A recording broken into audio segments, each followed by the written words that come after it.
This next story is one of triumph over fear, a woman who battled through a terrible family tragedy to defy the odds and achieve something most of us would never dream of doing. I hated the water for many years. For 30 years, I basically avoided it. To me, it represented death and fear. As I grew up, maybe 11, 12 years old, I started to see, how much she wouldn't want to go in the water. So if we were down at the beach, she wouldn't even tip her toe in. Susan Berg had a crippling fear of water from the age of 15. Total train wreck. I couldn't sleep at night because of the bad dreams that I was having. So I would stay awake all night and then go to school and fall asleep on the desk. So in the end, it was decided that it would be better if I left school. But it wasn't always like this. She grew up enjoying the water and boat trips with her family, until an afternoon fishing trip in Victoria in October 1985 changed everything. A full-scale police search, ending in tragedy early today when 3 bodies were recovered from the water near the northeastern shores of French Island. I actually considered myself responsible for their deaths. For many years, I struggled with the fact that I'd been the person driving the boat at the time that it sank. Within minutes, the boat had capsized and sunk, leaving the Berg family all wearing life jackets floundering in the water. Susan agreed to swim to shore to get help, but it ended up being too late to save her 16-year-old brother William and parents Edwin and Valerie. At 15, she was the sole survivor. I went on a massive trip of guilt for many years, and I didn't consider myself lucky. I wished I'd joined them for quite some time. Started hitting nightclubs, taking party drugs, totally out of control. I lost my self-respect. I just totally lost who I was as a person. The turning point for Susan was the birth of her son William when she turned 20. He gave me a family to belong to again, and he gave me a reason to live.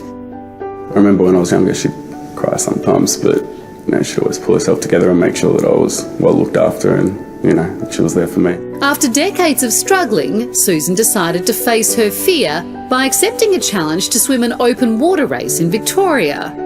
She found her coach Peter while searching online, and after hearing her background, he agreed to train her for free. It's a heart-rendering story, and so my instant thought was, well, I've got to help this person. It was really tough. The first 4 months I really struggled. My anxiety was really high levels.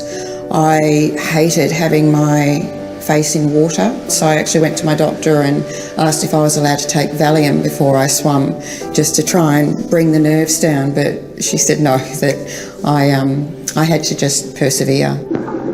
The first session was very much an emotional session, and when we spoke about her relationship with her family and how the water could be a way of rejoining her family every time she entered the water, that's when the process started. Susan completed the 1.2 kilometre swim and quickly set her sights on something much bigger, joining a relay team swimming the English Channel. So starting over here in Dover at 3 o'clock in the morning, and we transferred by boat over to the starting point here. The channel is about 32 kilometres, but competitors can end up swimming much further depending on tidal movements.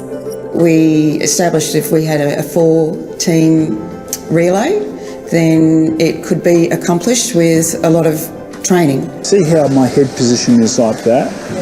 And I'm saying, why not? When people have that desire, there's nothing you can't do if you're willing to do the work.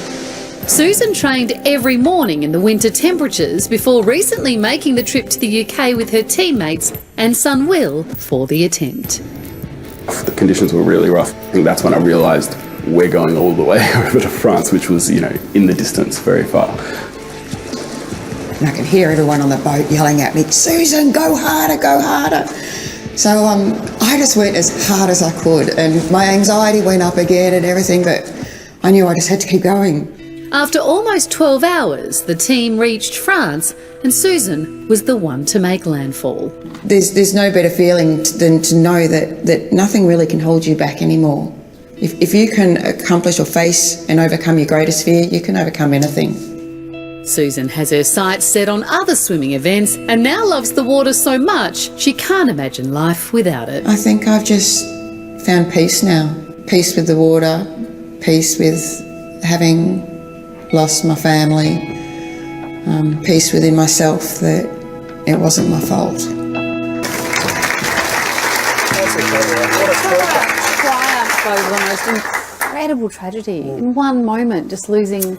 And not just to face that fear, but then to swim the English Channel with some friends. That's an amazing I effort. know, I'm not scared of water, but you can keep that. God, there's no way I could do that. For more information on what Susan's up to, visit the links page on our website.